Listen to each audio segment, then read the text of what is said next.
Arsenal 1, Manchester United 0 at Old Trafford. Arsenal with what has to be described as a defensive and goalkeeping masterclass in the end. The amount of times Old Trafford held its breath thinking we were going to score today, but Arsenal have the best defense in the league for a reason. They showed great defensive resolution today, considering Man United dominated the game. Man United had more possession. Man United had far more shots on goal. And there is a worry as a United fan today that another game where we had opportunity to score, we didn't, even with a lot of our new attackers on the pitch from the start. There's some positive notes from Manchester United as well. Still some holes, because even if we'd have scored 2 or 3 chances today, we are nowhere near perfect. There is no doubt about that whatsoever.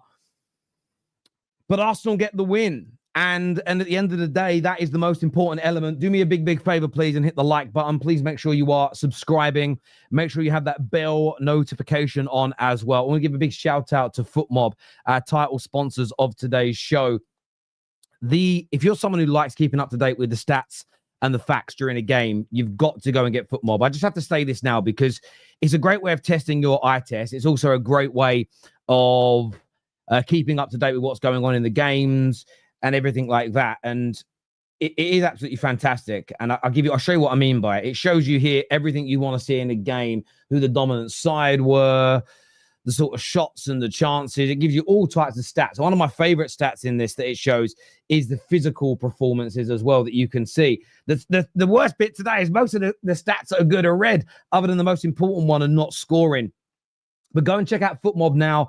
Absolutely amazing. Live scores, breaking news, transfer news, league tables, but live. They give you live XG if you're a live XG guy too. I know people love that stuff. So go and check it out by scanning the QR code or clicking on the link in our description. On top of that, when you're in the app, if you click on the little lines at the bottom that says more, go down to settings and go to redeem code. If you put PL25, you go into a draw to win up to 5 copies of the brand new FIFA FC 26 and 5 Premier League shirts of your choice. So PL25 in there, my friends. Go and get that done now and check out FootMob. Links in our description or scan the QR code. But yeah, look, I'm going to start with Manchester United. As I'm a United fan, I'm gonna do it. I don't care if I know anybody. I've got to today. My head's in Mars right now. Some of it's good, some of it's bad. I'm not gonna. By the way, if we'd have won the game, some of it would have been good, some of it would have been bad. And I am going to start with the bad stuff from today for me. Bayindir. We're not getting Belieber. There was a lot of money we were willing to spend on him.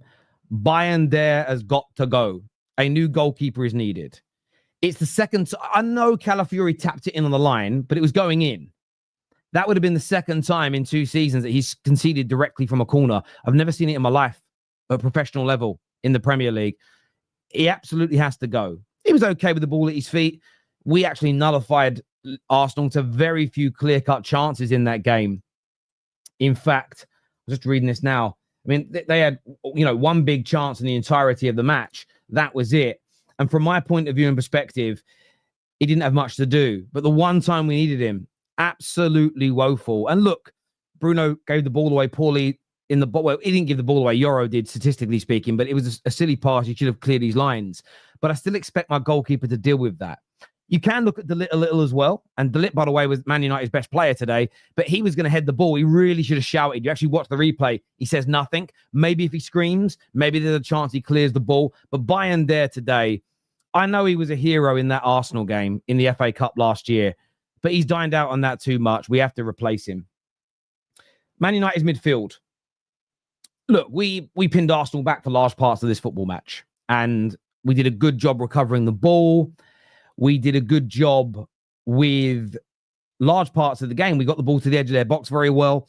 In the first half, when Arsenal tried to attack us, we'd win the ball back, either our defenders or midfield. Very good today at switching the ball into those channels quickly to set us away on a counter-attack. Did it great. The 2 things it can't do. We can't carry the ball. So there are times when there is space that you need to close down. We just can't cover. We just can't close down those spaces. And it's frustrating because the pass is fine, but Arsenal players were sitting back. And if you could break into that, and we saw Cunha do it on a couple of occasions, it was a great touch, great turn, and a great drive with the ball. And we need our midfield to be able to do it. There's one thing Bruno was criticised for, which I won't, is when he's caught out of position. One of your two midfielders has got to join in with the attack. I'm not going to sit there and say I don't want both my guys in the central area for Man United just sitting back the whole time when we're attacking. They've got to move forward. The problem we have is the lack of mobility to get back into space. But that's a risk with Ruben Amorim's system. Even if you have Usain Bolt in that position, if your 8 is pushing up to the edge of the box during an attack and Mount or Cunha or Mbeumo gives it away and the ball's knocked into that space, there's going to be space. There's very little we can do about that. I also think with both Casemiro and with Bruno today, both just too loose on the ball at times. Casemiro, I already mentioned Bruno at the corner. Casemiro, in the second half, they're not even trying to attack Arsenal. Like, they didn't want to attack us anymore. They were winning, yes, but every time they attacked and we turned that ball over, they were vulnerable. And we had the ball, and he could have just gone home. He tried some weird back flick, and he loses possession. And then right at the end, Ugarte as well that came on. I can forgive him the no-look pass when he gave it to Havertz. I can forgive mistakes like that as a football fan. The one I can't forgive was the foul on the 93rd minute on Kai Havertz that was going nowhere, and he allowed that kind of stupidity annoys me. So the goalkeeper was a problem. The midfield did some really good things today, but it still was nowhere near the standard that we need. My only other gripe with Man United, and I get why we did this. Rasmus is being forced out. We want to sell him. I understand it. We didn't start Šeško. We should have started with him. No, he hasn't had a preseason. I don't want to rush him and risk injury. If we had a number 9 in the first half with the amount of space and times we had the ball for cutback, we had no number 9 presence. And no disrespect to Cunha and Mbeumo that had really good games overall. They don't have that predatory striker's instinct. We really needed Šeško in the first half and he wasn't on. But I kind of see that more as a positive because I know going forward that will pay some dividends for us. In terms of the improvements from Manchester United, because there were today, so as much as there are frustrations for me, the volume of chances that we created, and we'll get onto Arsenal and their defensive masterclass in a moment, the chances we created, the threat from wide position, some of the driving runs that Mbeumo and Cunha had, if it hadn't have been, I mean, especially the save that Raya made from Cunha's acute angle in the first half, which was, again, a chance created out of nothing, which is important. United score a goal or two, and I felt one goal may have led to another today with the way we were playing. So our approach play was so much better. You know, the fact that I don't remember the last time we played Arsenal and had more passes than them in a game. I don't remember the last time we played Arsenal and were able to pin them back for large periods. Don't let bitter people fool you about Arsenal that want to banter. I'm not going to do it. They're one of the best teams in Europe. Semi-finalists last year, narrowly beaten by the best team in the world. Second place in the league the last. They're no mugs. They're no mugs whatsoever. They really are no mugs, Arsenal. And we were better than them in so many facets of the game today. And a lot of Man United fans will become hypocrites today. And I'm not going to call them out individually. I'm just going to let them be hypocrites. And Sonshine's just arrived backstage, and Sonshine will agree with me on this, because Sonshine's a win or not win kind of man. That's all he cares about. But he'll know that a lot of the Man United fans online today that will be going mental about not winning are the same people that said, as long as we perform and I can see what we're doing, I'll be a happy man. And he's not he said, I knew he'd, because me and him have been in this game for too long. And we did that bit today. Were we perfect? No. Anyone expecting perfection? I've got to say this to you. You've got to reassess where we are in our life cycle. We won't be perfect for another 2 or 3 years, even if we wouldn't got Belieber. There's still so many players that we need to make better over the course of time. But I did see the improvements. We're not going to play teams as good as Arsenal every week. I'm still very confident that we will score more goals this season, that we will win more games, even though we lost today. I know there are improvements to be made, but that's why I feel really torn. That's why my head's on Mars. Part of me is angry with some of the midfield elements today. Ugarte towards the end. Some of the sloppy balls that we shouldn't have given away. I'm fuming with Bayindir in goal. But then I look at our defenders today. I can't fault them. I cannot default. I watched De Ligt today. I'm so gutted we're on the losing side because De Ligt won't get the credit he deserves. That was one of the best centre-back performances I've seen at Manchester United in the last 13 years. Lenny Yoro next to him. Flawless. Luke Shaw, to be fair, world-class Bukayo Saka. He kept him quiet for the large parts of the game. That element I was happy with. That I was. And I actually was happy with our approach play. The finishing could have been better. Absolutely. And we can criticize that. all day long. But I think it will improve when Šeško starts playing with these boys more. There is a lot to be positive about. There are things, a massive hole still in this Man United team. But overall, just feel a little deflated to lose that way, because I really felt we deserved something out the game. And I'll stand on that. I really, really do. When it comes to Arsenal, and then we're going to go to your super chats, we're going to bring the panel out soon, but there's no game after this, so we can kind of take... It takes as long as it takes. We've got a big panel as well, because we're bringing people in stages just to let you all know. But when it comes to Arsenal today put on a defensive masterclass. Now, a lot of Gooners are not going to like today's performance. A lot of Arsenal fans that don't like Mikel Arteta will say, we were so bad in the attack. We were awful in our approach play. We created nothing for Gyokeres. Gyokeres had a bad debut. Where was Saka? He was absolutely an empty vessel today. And some of that is going to be because as football fans, we're all very insular. We look at our problems. We look at how we perceive it. I always give this example, and I'll give it again. And Man United fans probably did this today. On some of our opportunities that we had that Raya saved, Arsenal fans go, what a save! Man United fans go, gotta score that! Because we look at it from our point of view and our perspective. And I understand it. And I understand it probably more than most people, the amount of phone-ins I do, the amount of panels we have on the Football Terrace. But Arsenal today, the reason they couldn't attack is because Man United actually stopped them very well. And sometimes in life, you just can't play the way you want to play. I saw that my whole childhood growing up playing Arsenal, funnily enough. We beat them quite a lot. And isn't it crazy that in the entirety of the Premier League, the only time Arsenal ever beat us at Old Trafford is 1-0. And it happened again. It's a freaky scoreline. But Arsenal were just nullified by Man United today. We stopped the attacks. We defended well. We looked fitter and we pressed good. And we stopped Arsenal. In the first half, yes, they were 1-0 up. So they didn't attack as much in the second half. And I understand why. They saw the game out. They're professional. If Liverpool or City had done this, Arteta outers would say, look at that, champions win. That's why they win the league. Because they could see out a game where they weren't on top, where they weren't the best side. Again, we're very insular as people. We don't always look out the same way that we look in. And Arsenal recognized something, that when they were attacking, there was always a chance they could score because there are holes in Man United's team. There's holes physically and there's holes in that midfield. No one is going to sit here and deny that. But what Arsenal realized is when those balls were being pushed out by Bruno, by Casemiro, by our defenders to your Cunhas, actually Mason Mount had a pretty good game as well, and to the Mbumos, it was splitting the defenders of Arsenal because of the way we were dragging them out. And of course, Arsenal have got two of the best individual defenders, centre-backs in the world in their team. As a partnership, you're hard-pressed to find a better partnership. And even when they're struggling, they're still better than everybody else. And United just couldn't break the door down. But Arsenal had to adjust. And they, as I said, they put on this defensive masterclass because they just were able to, in the second half, absorb, stop us. And even at times where there was a great touch from Cunha where he kind of controls it with a back heel, spins. I don't remember who he spun, to be honest with you. Could have anyone in their midfield. I don't remember. I think it might have been Zubemendi, who, by the way, is amazing. And he turned him and he drove and he played the ball out and Mbeumo comes in. And I do think Ahmad kind of got in his way a little bit. But what the Arsenal defenders didn't do at any point today was panic. They kept calm. They remained resolute. They understand the zones they're meant to be in. They understand who they're meant to mark at corners.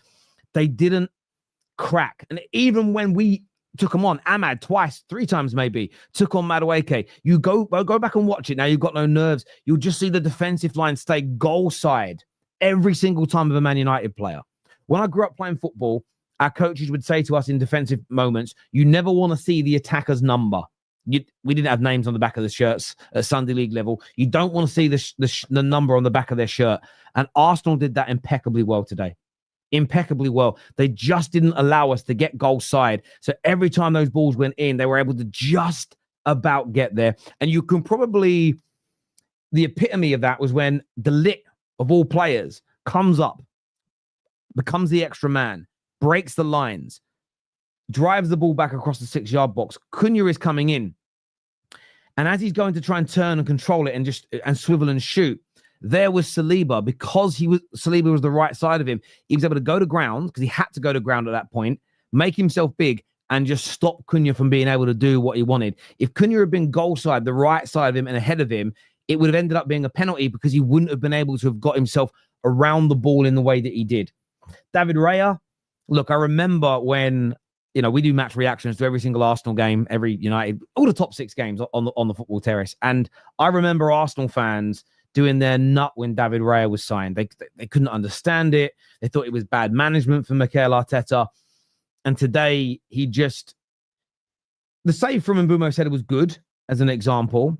The save from Cunha's shot was out of this world because it would have been one of the goals of the weekend. But it was his calm presence. Again, there was a corner we delivered in, 2 or 3 that were brilliant. What's he doing? He's pushing defenders out the way and punching it. Bayindir is going, oh, a lot of people were saying it was a foul on Bayindir. Not having it. Goalkeepers have a license in football. Theoretically, as long as they touch the ball, they could knee you in the head and fracture your skull and they wouldn't get in trouble. I'm not advocating for that behavior. Don't twist my words. But if Bayindir shoulder barges someone, pushes someone, and crushes through 5 players and punches the ball out, the referee will never give a foul in the other direction. If you miss the ball and hit a player, potentially. But even then, so I saw Sanchez today for Chelsea hit someone in the back of the head, didn't get penalised. Chelsea goalkeepers have a license to be violent when it comes to those things. And what you saw from Raya today was the complete opposite, the antithesis in many ways of what you get from Bayindir and Onana at times. And it isn't like Bayindir and Onana are little geezers. They're very big men. They're very big. Onana's a muscly geezer as well, and they are just weak. That's because their character is weak in those circumstances. And every one of you's got a friend like this. We've all got a mate who's 6'5", but he's the biggest, softest, cuddly teddy bear that he'd never fight, even though he looks like a monster. That's our goalkeepers. And Raya was the opposite today. That defensive unit of Arsenal's won them 3 big points today. The season isn't won and lost today for Man United or for Arsenal. Arsenal couldn't have won the league. They couldn't have lost the league. But the one thing that I've witnessed this weekend is, yes, City won 4-0, but they really should have conceded some goals. Liverpool all pre-season and on Friday night looked very susceptible when teams counter against them. Arsenal were the only ones who adjusted, saw a game out. Yes, there was some last-ditch tackling, but there's nothing wrong with that. We're going to, again, as football fans, I'm going to ban people from this platform. I don't care about being called out as an echo chamber. Anyone who starts going, oh, last-ditch defending means you're desperate and I'm not for that. You're just changing the narrative for football because it was brilliant to watch. Not for me as a United fan, but it was a brilliant defensive display and that should be celebrated. Could the attack for Arsenal be better? Absolutely. There's a lot of improvements that are needed by Arsenal Football Club. I thought that Gyokeres today had a very poor game. It was very much welcome to the Premier League. Very, very much welcome to the Premier League. The Lit just physically bullied him and pushed him around and let him know what it's like to play here, and he'll learn from that. You know, the likes of Saka and Martinelli were given absolutely no change in the game. The one player that did have a lot of time and space on the ball was Martin Odegaard. But again, just like last year, some of his final balls weren't really there. Maybe that's why he was the one player that United didn't have such close pay such close attention to. But the defensive display from Arsenal, I thought, was something brilliant. Lots of room for them to improve. They need to improve. There's no doubt about that whatsoever.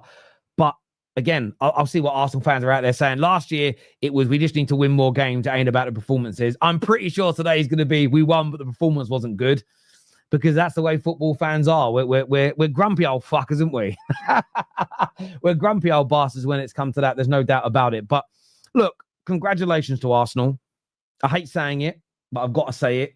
You walk away with 3 points today, 3 big points at a ground that you very rarely win at. It's literally like 5-6 times in 23, 24 years, something along those lines. Defensively, it was a masterclass. The attack still got to improve, but well done. Do me a favor, please, and hit that like and that share button. Make sure you are all subscribing right now, people. Damn it. I'm pissed. I'm really pissed. Let's get to some of your super chats before I bring my panel out today. There's quite a few of these to go through. Don't worry, we're not going to miss them. I'm going to timestamp as well. So I know a lot of people like to come back and watch when we put these up on the screen. Let's have a little look I need to get the timings right. Which ones have come in since we've been live now? Okay, here we go. That's from earlier. Here we go. We must buy a keeper, costing us points consistently. I agree with you. We do need a goalkeeper. Thank you, Luke, for encouraging everyone to hit the like button. United, take a bow. You brought the fight to us, is what Robert says here. A bunch of divers. We was horrible and still won. Come on, you gooners. Watch the miserable Arsenal fraud fans come on here and be upset about beating United on the first game of the season. Listen, everyone's entitled to their own opinions, but I guarantee I don't know what anyone else has said because I went straight live after the game, but I guarantee you the same people moaning last year about, I just want to win, will not be today just going, I'm happy we won. I guarantee you. They're liars. Bayindir, man of the match for Arsenal. Yeah, true. Disgusting performance. Teta's got to be sacked if he doesn't make us quicker. United were 10% better. If they had Gyokeres, they'd score 3 minimum. Oh, 10 times better. Sorry. I agree with 10 times better. But haven't you got to factor that in, Danny? It's your own thought process. That if Man United were 10 times better than last year, that could also stop you from playing. And you went and won. Just putting that out there. Whoever says we need a CM over a goalkeeper is nuts. But this is the problem. I don't think Man United fans should be fighting like this. We need both. The problem is we can't get all. And the thing is, say we only had the budget for a goalie, we wouldn't have conceded that today, but the holes would still be there. Say we didn't buy as many attackers and we fixed the midfield, the holes wouldn't be there, but we wouldn't have created the chances to score. We wouldn't have scored. The squad's fixed. Man United fans have got to stop arguing over. It's not stupid, but it's a quarter of an argument. We're arguing over half of things. It's kind of weird to me that we don't see that as a much bigger problem. I told you were going to lose. Yeah, but listen, any Arsenal fan that was telling me we're going to smash you up 3-0, you're wrong. You won the game, but you didn't do what you said you were going to do. Come on now. Credit to United. They played well. The game went how I expected. I don't remember us playing well at Old Trafford. A lot of people predicted us to drop points. A lot of pressure. Massive win. Saliba, Gabby, Raya clutched up. Listen, and it is a big 3 points because I think a lot of people were ready for you to lose the game. We're going to jump on the bandwagon. We're going to push their narratives. And, Arsenal, they stepped up today. They really, really did step up and got the 3 points, which is the most important thing, is it not?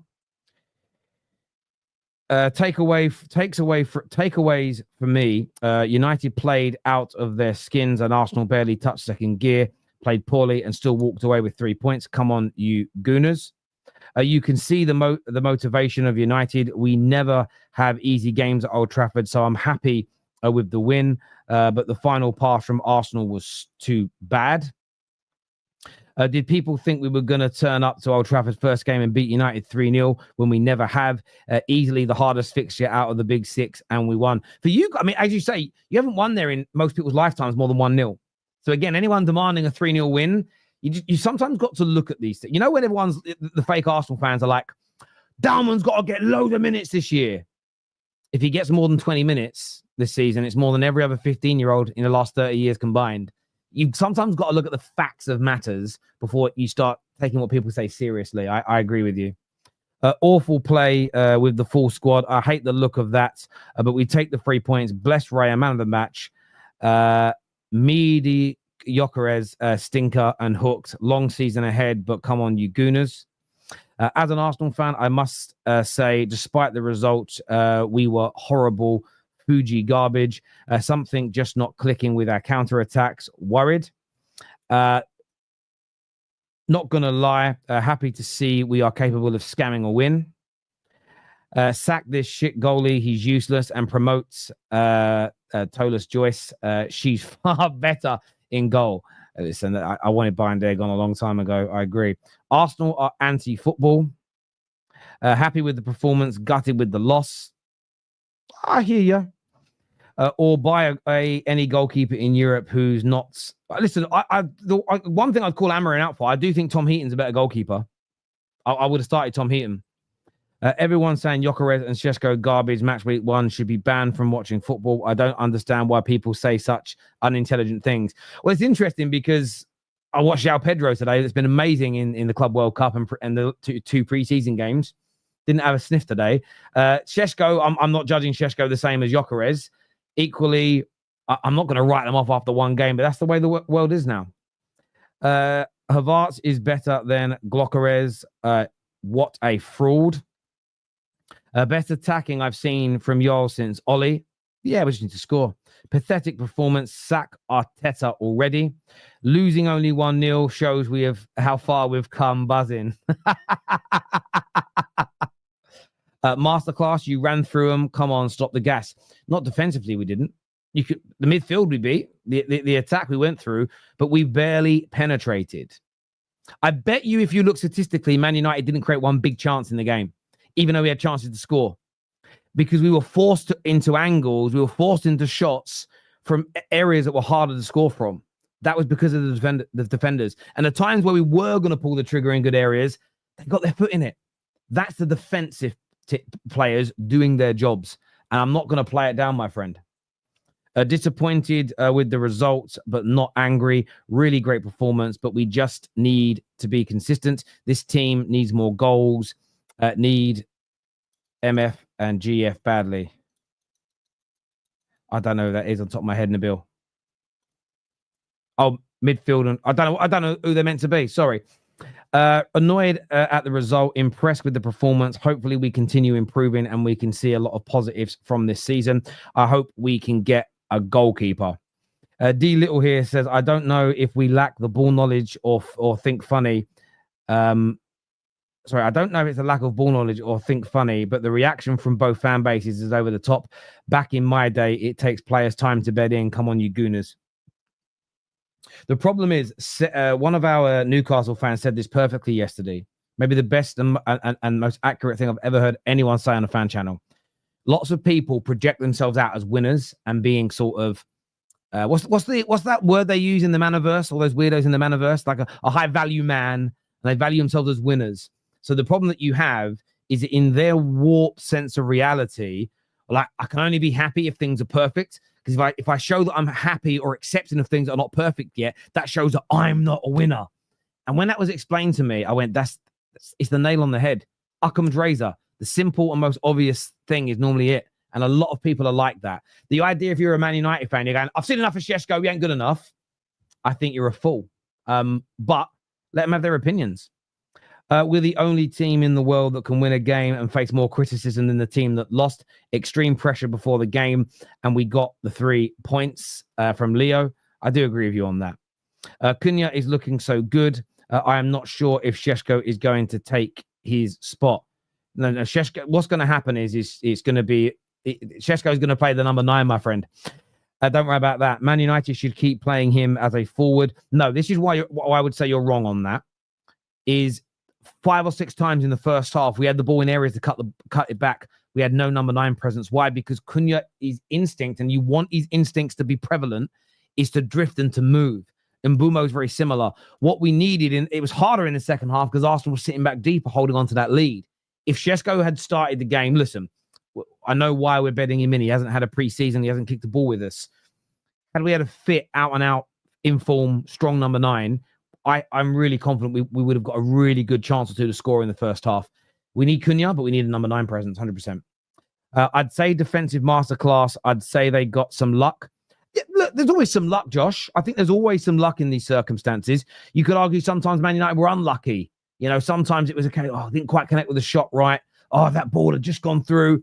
And I think it's fine for football fans to speak. Again, I think it's people and how they want to project themselves. There's always luck in life. I agree. Because all of those stats state otherwise. They were gifted a goal, they got peppered, and they got bowed out multiple times. Now, listen, I agree. If they hadn't have scored, maybe the game would have been different, but they would have carried on attacking, and we did have holes in our team. What we can't ignore as United fans is, yes, we pinned them back, but would we have pinned them back if we were 1-0 up?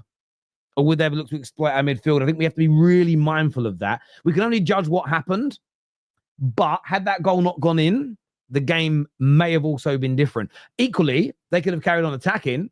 We might have caught them on a counter 2 or 3 more times and won by an extra goal or 2, like when we beat them 3-1 about 3 seasons ago.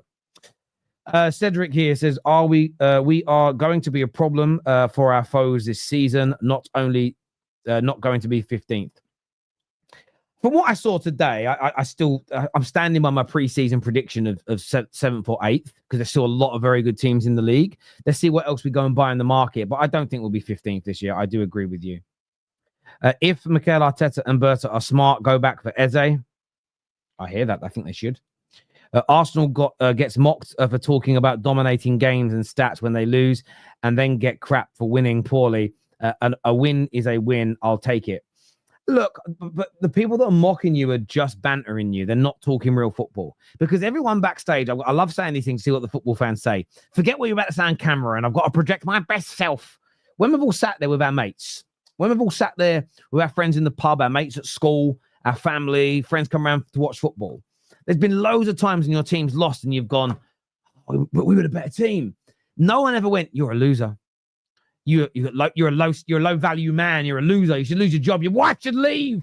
No one ever said that because we all have a brain. I've been suckered into it too.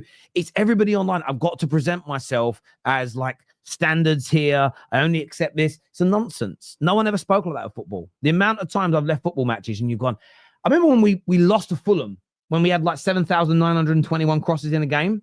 We were fuming that we lost, but we were like, I can't believe we did lose with how dominant we were. Nobody in the car park, nobody in the pub in Manchester afterwards went, that's a loser way to think. No one's ever said that before. It's crazy. Arsenal still have a lot to do. I agree. I think every team has a lot to do, but I think every team's got flaws in it. And I think that's going to make for an amazing title race. Arsenal signing Zubemendi, Gyokeres, and Noni, and still relying on the dark art set pieces. I don't care about ref decisions, but better players make us so much better. Imagine what we can be with Belieber and a goalkeeper. Oh, I do agree. If we had Belieber driving with that ball in midfield today. Oh, Arsenal, Zubi, and Gyokeres did not impress. I can hear you on that. Didn't impress in the attack. I agree. Cunha should have had a penalty. VAR didn't check it. I haven't really seen the replay. What I saw, I thought he got the ball. You're not going to get it for that. A bad goalkeeper cost us 3 points today. The owners better be serious and sign a good one. I agree with you. And Ross here says Arsenal offered nothing going forward. They played for 1-0 with park the bus tactics and Gyokeres in, but they still only scored from corners like Stoke, is what Ross says here. Listen, I get the frustration with it. I do get the frustration. I really do. What have I been tagged in here? Oh, okay. I'll sort that out. Now. Do me a favor if you haven't done so yet and get that like button here. We're going to start bringing the panelists out now to have their say on the game. In terms of topics, obviously, we're going to touch on United. Have they improved? What you liked and didn't like today? From an Arsenal perspective, again, we're going to look at the lack of attacking threat. Was that by design? Was it United stopping you? We're going to delve into that in a little bit more detail in terms of today's game. And any standout individuals that we're going to speak about as well, because I want to mention De Ligt, and I'm sure Arsenal fans want to mention Raya and anything along those lines. We will also assess the new signings as well, how we felt their day went. So that's going to be the subject when you guys come in, by and large. That should cover what you guys also want to speak about as well, hopefully. As we'll start bringing people in now. Let me just make the timestamps for this so everyone who wants to watch it back can. Bringing on first, there's a lot of people backstage. I'm not doing it all in one go because it will just be fucking too noisy. It'll be carnage. I'm bringing on Sonshine. I'm going to bring on Lou. Sorry, no, I'm going to bring Lou on after. I'm going to bring on Sonshine and David. I'm going to bring on Seb and Anton. And I'm going to bring on Brandon and Giuseppe. Everyone else, just strap yourselves in. Stay backstage. We're going to get you on, don't worry, on the show. Let me just move myself over to here. Who did I say? I said Sonshine. I said Seb. I said Anton. I forgot who I said. Brandon. I think I said Giuseppe. And I think I said David. There we go. If I got that wrong, fuck off. I don't care. At the end of the day, welcome back to the show, people. Congratulations to the Gooners. I've got to also remove that widget that's over my face. Sorry, I'm by myself today. KJ's off. Yeah, his missus booked. I can't believe she did this. Do you know what I mean? This is grounds for divorce. She booked like a day with friends doing games and stuff when Man United played Arsenal. Couldn't believe it. Sonshine, I see you in the car, so I'm going to come to you first. What were your thoughts on Man United today? An improvement on last year, even though we didn't win, or still the same frustrating team? How did you view it, mate? I want to fight someone, man. I can't even lie. I'm still in my feelings, man. I'm not even lying to you, Terry. You know me. I'm very objective and very balanced. I normally can sift through the emotion. Today, I just can't, man. Because at the end of the day, I've just witnessed Stoke City long throw-ins and set pieces again, and a shite keeper. Once again, he was flat. I'm just gonna vent. He was flat-footed for no reason. The guy was flat. I don't care who's bodying you. Why are you flat-footed? The guy was standing like a statue. He was on his heels. It literally looked like a woman on a night out in heels trying to maintain the balance. He was rubbish. I've never in my life, and I'll be honest, bro, and this is coming from me as well, so you know I'm going to be objective at some point. Bruno Fernandes, he's the reason we got rid of that. They got that corner in the first place. All he had to do was clear it, Terry. Yep. The guy tried to pass around in his box. He had an absolute dire game. I've never seen anything so poor in the first half. It was an absolute shambles. And at least one of the 3 penalty shouts had to be a penalty because the defenders have actually made the challenge and not touched the ball, taken the man. I don't understand this, and it's exactly the same as last season. When Hoyland goes through, gets wrapped around by Gabriel, no penalty. It's fine, no problem. That's fine for Arsenal, isn't it? And I keep saying this. I've said this for 3 seasons straight, Terry. You know my receipts are clean.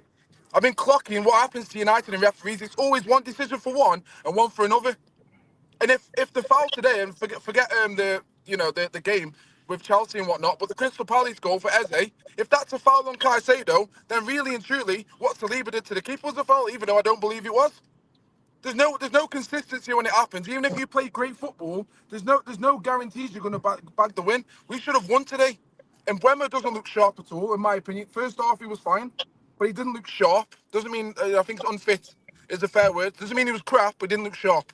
Didn't look match fit at all, in my opinion. I don't know why Mason Mount started. Respectfully, did he have a good game? Yes.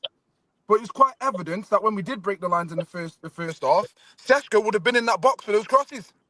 Sesko would need a target man. We're playing the ball up to the top, and no one's holding it up. Sesko's the guy you should have brought on. Should have started. Why is Dallo playing over Ahmad? Ahmad came on, started tackling the ball and doing everything. They shit themselves. Noni Madueke was doing Booker T spinneroonies, bro. It was disgusting. He was shouting 5 times on the floor. That was Ahmad putting man on his arse. How many times I've been saying since the start, Ahmad is the guy you should be literally building a team around. So I'm sorry, Amorim got it wrong in my opinion. You should have gone and won the game because Arsenal weren't very good. You can play all the nice football in the world, but based on the season you had last season, I want the sleeping giant to not just wake up and then shut back his eyes so we can go sleep. Wake up and get out to bed, bro. Shit game, absolute tross. Never in my life am I ever going to look at Amorim this season if he's going to start those players and set up defensively against an Arsenal that is weak. I'll finish on this. Pre-season for Arsenal, I understand they're easy to get on the counter-attack, but they are mentally weak. They're they're fragile. I've been saying this for 6 years. That's why I don't think the winners, they can buy any player they want. They don't have a mentality in certain moments. I don't think they do, and they never have. That's why I don't believe they're going to win stuff. Have you sorry, Brad? Sorry, how are you saying that after we've just kept a clean sheet after what you've just said about your performance? Because of the context of the game, bro. I'm talking. Okay, let me give you some more context, though. Yeah, talk about the clean sheet. Well done, but look at the actual game itself. Break down the game. Mentality, you had Saka. You had Saka who was getting bodied. Gyokeres was getting bodied, and they were asking for fouls. Havertz crying all over the place. Zubemendi crying because he got a slap in the face. I'm sorry, you're an Arsenal fan. As a United fan, we used to grow up having teams where you'd have Vieira and them, man, going head-to-head. 50-50s. I saw Luke Shaw go for a side tackle. Big bodies. They were like easy, clean like they were 50-50s. The whole crowd's like getting off the back like it was an amazing thing. I was just like, yeah, that's what you should be doing. Claiming balls. The game's gone soft. It's a horrible game and a shit result. But you know what? What I will finish on and respectfully say, Arsenal deserved the win because they got the goal that they needed. And then they sat back and did the thing. They don't have to play good football. You don't have to play amazing football to win the league, in my opinion. You just got to go and get your wins out. So, well done, Arsenal, innit? But listen, yeah, man, I'm pissed. I'm pissed. Pissed. Shit game. Nothing positive for me. Listen, I hear you. I respect your opinion on that. Giuseppe, I'm going to come to you. You already started speaking. I was going to mute you, Sonshine, because you're in the car, mate, and there's a bit of background noise. Cheers, bruv. From your point of view, Giuseppe, what did you make of Arsenal today? Because United did set up a little bit more defensively, and I I get where Sunshine's coming from. For me, I felt we thought you would be better in the attack. Maybe we didn't think we would be as strong on the ball as we were. So you can look at that with a bit of hindsight. But what did you make of Arsenal today? Yeah, listen, I thought we were pretty poor, to be honest. But at the end of the day, I've said from before this game, 3 points is all I care about in this game. And I know what everyone's going to say. You've got to worry about performances. That's true. But this is Man United away at Old Trafford. Arsenal have never played good away at Old Trafford, let alone it being the opening day of the season, where Man United are going to be really up for it with the new signings in Buemo, Cunha, all these signings. It's probably arguably it would be the worst time to play United, other than maybe if they start like kicking on and they all gel really well, it might be a bit harder later on. But first game of the season, the crowd's going to be up for it. The players are going to be up for it. It's the hardest time for us to really play them, in my opinion. So all I cared about was the 3 points. The performance was poor. I thought United were the better team. I don't think United deserve to win, because you can't deserve to win a game when you haven't even scored a goal. You probably deserve a draw, I'd argue, if you want to say that. But I thought, listen, at the end of the day, our defence, I thought, was better than what people are making out. We definitely lacked a bit of something at the back, but then we didn't have Timber starting and Lewis Skelly, and I think defensively we're better with them two in. Although Calafiori scored the goal and won us the game, so you could argue that. What do you make of your reason for, you had a few attacks in the first half. Most of them, they didn't lead to like big opportunities. They were essentially like shots from range. But your adjustment to United's counterattacks that were causing you problems was to sort of sit in behind. What did you make of that approach by Mikel Arteta today? Yeah, with our attacking stuff, I'm not sure what's going on even pre-season. I don't know about the approach to attack. In my mind, I want to hope and think that we're trying to change our attack to adapt to have a striker like Gyokeres in the team. So right now, everyone's kind of overthinking certain things when they're going forward, and they get like, rather than just playing free, almost freely, they're trying to overthink and like how are we playing with a striker now? But I don't know. There was something missing. There is something missing in our attack. That left wing position, there's something missing there. We need something, and I can't put my finger on it right now, what we're lacking, because the counterattacks, when you were watching the game, it's like, but credit, I want to also give credit to United, because I thought United dealt very well. I thought you dealt well when we were counterattacking as well. I think your players were doing all the right things defensively. I thought you defensively sound in this game, and a lot of people ain't giving the credit to that. But Arteta's approach. Do you think? Sorry, Patrick. Reading Patrick's super chat comment in the group chat. Giuseppe, do you think it's one of those things? And I'm just throwing this out there, food for thought. This is a question, not a statement. So if anyone's crying about what I'm saying, please touch some grass. You immature children. You've got to call it out, because people often think a question is a statement. I don't know where that's come from. Low IQ YouTubers probably.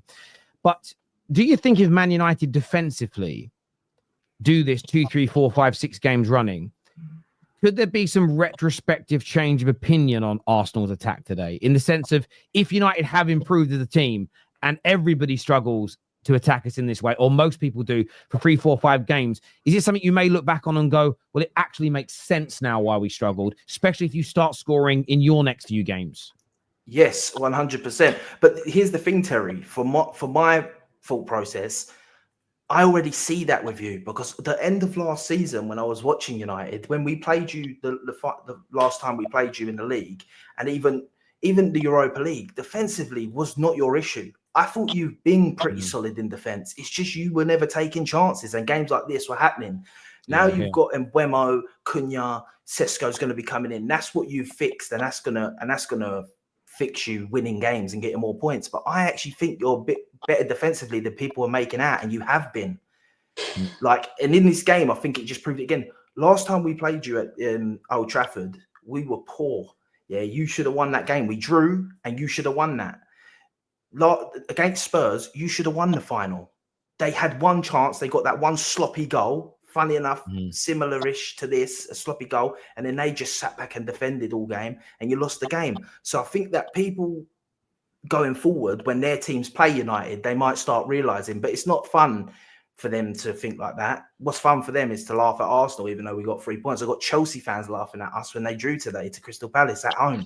So well, like, I'm ignoring the Chelsea fans in the group chat that didn't put one single message in during their game, and now they're piping up. I just can't be dealing with children like that this season, to be honest. I want to ask another question here. I'm going to throw this one to Seb. A lot of criticism online for Victor Gyokeres' debut performance. What did you make of your new star striker's first game in first real game in an Arsenal shirt? To be honest, I wasn't expecting him to start today. I thought it would be Havertz. So I was glad to see him start. I do think he did physically well. I think he adapted. He did have a lot of battles up top. He was doing the best he could. There was certain times where he was pivoting, playing the balls off to Ødegaard. I thought Ødegaard was actually decent today. But I think our biggest issue really was in the wide areas. Mark, once again, carrying over his form from last year, was really poor. Saka looked a bit sluggish, a bit slow. Credit to the defence. They made him look like that at times, but I do think Saka didn't have that burst of pace. But out wide, when you're playing the ball out, because there was times where Gyokeres held the ball up, played it out wide, Martinelli's running nowhere, he's tracking back. It's just appalling out wide. It was frustrating me. I wanted to see Madueke on. He came on eventually, but wide players still, I think, let us down a lot. Yeah, Gyokeres could have made a bit more chances. He did get up there. There was one chance where he got in behind. That was that poor touch just before he came off and he got booed. He could do better there, but it's a baptism of fire, especially coming against United, a club he was linked to for a long time, his old manager. There was a lot of pressure today. You can't stack on him first game away at Old Trafford, a ground that we don't usually perform that well. I thought he did okay. He wasn't brilliant, but yeah, I thought wide players really were our issue, especially in the transition today. I hear that completely. I'm going to jump to David next. David's a Man United fan. Thanks for coming on the show. Man United's midfield, still a big problem for us today, you feel? Mate, last time I came on the show, I said I'd seen no improvements in pre-season. And guess what? Here I am today, and I'm going to tell you the same thing. I see no improvements. But let me explain myself before everyone's like, what? What do you mean? Let me explain myself. For the last 2 seasons running, we've been the second worst in the league for conceding from set pieces, right? I'm pretty sure last season against Arsenal, we conceded 2 set pieces that won them the game. It was an absolute mess. It was when Arsenal were going all to the front post, back post, right? In pre-season, the last game against Fiorentina, everyone saw that set piece we conceded. Pre-season is for what? To give you red flags. If you see red flags, learn from it.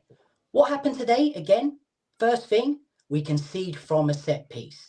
I hear Bayindir. I hear everyone saying that the only keeper worse than Onana is Bayindir.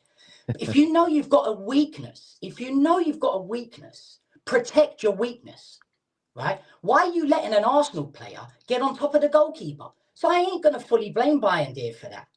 Help him. Don't let Arsenal bully you again. Learn from last season.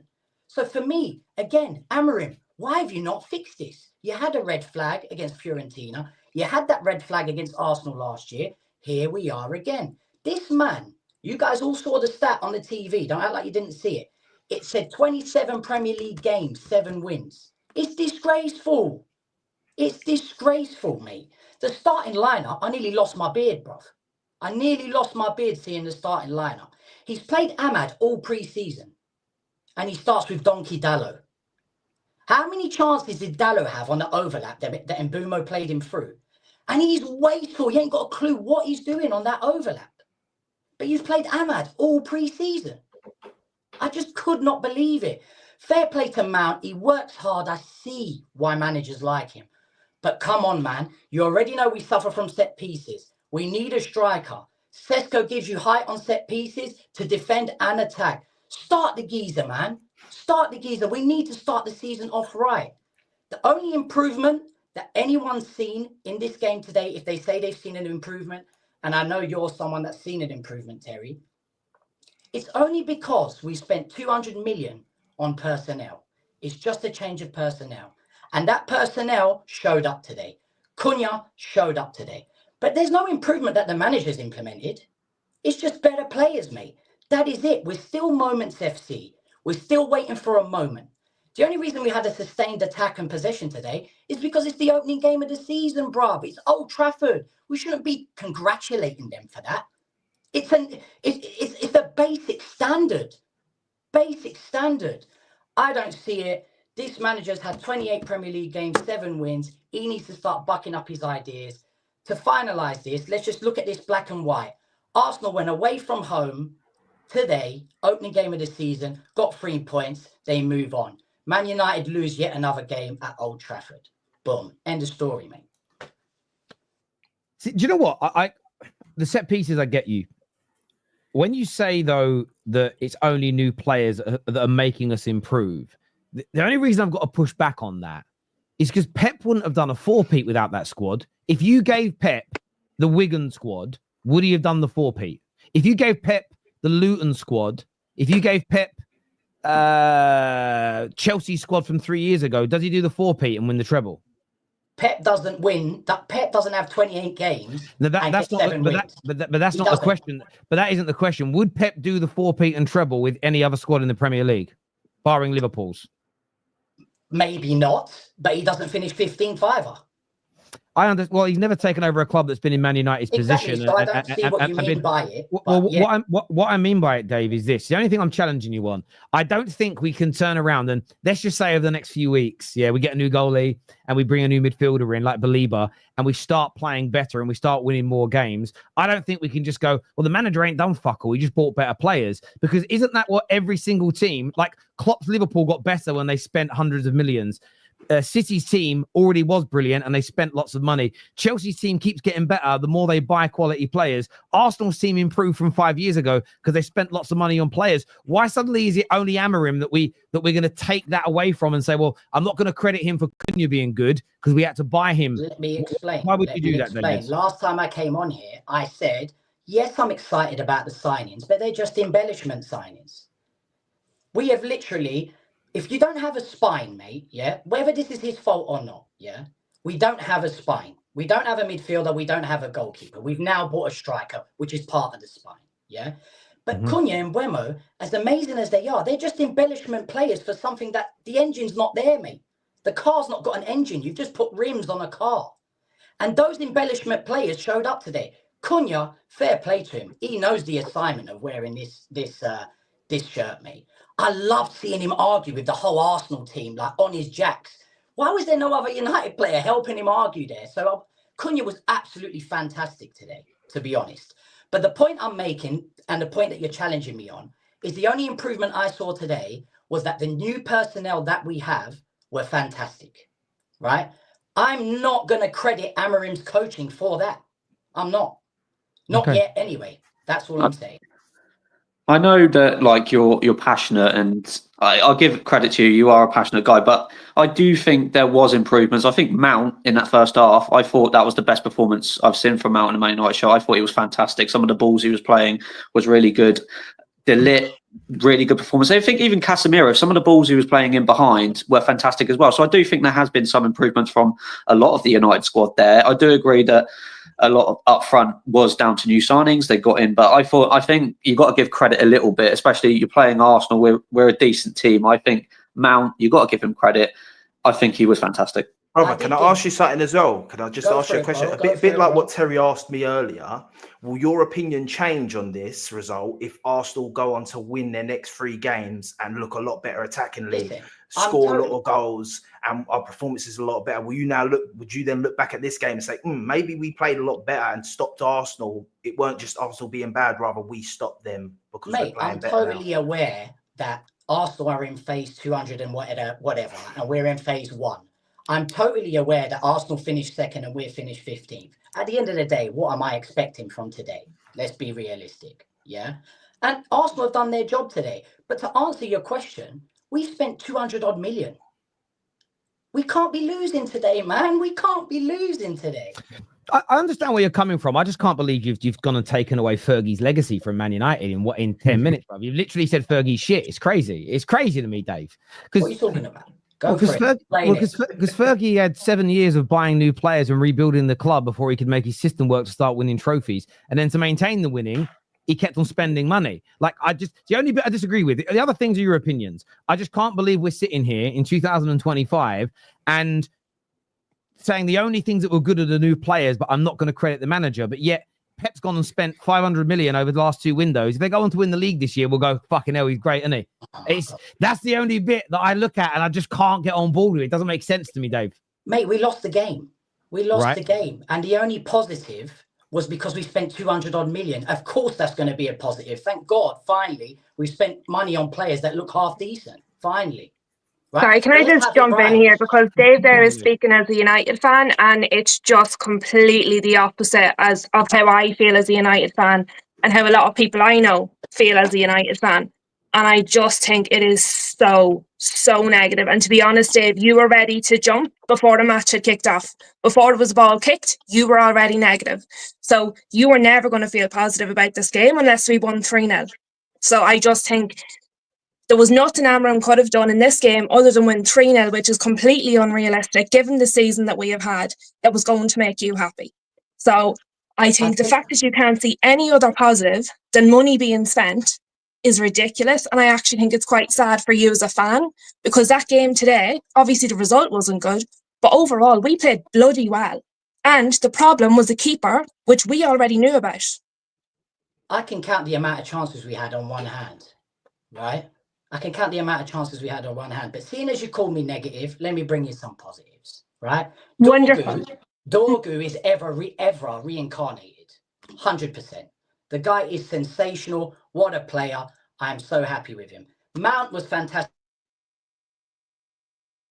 Oh, I don't know what's happened to him. You there, I was Dave? going to say, has everyone lost him or just me?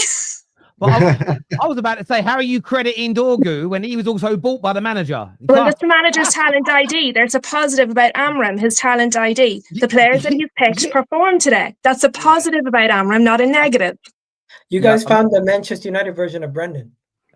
I don't know where he's gone there. If he comes back, we'll try and add him back in. But listen, as I say, look, he's allowed to say there's been no defense from set pieces. With there's no improvements there.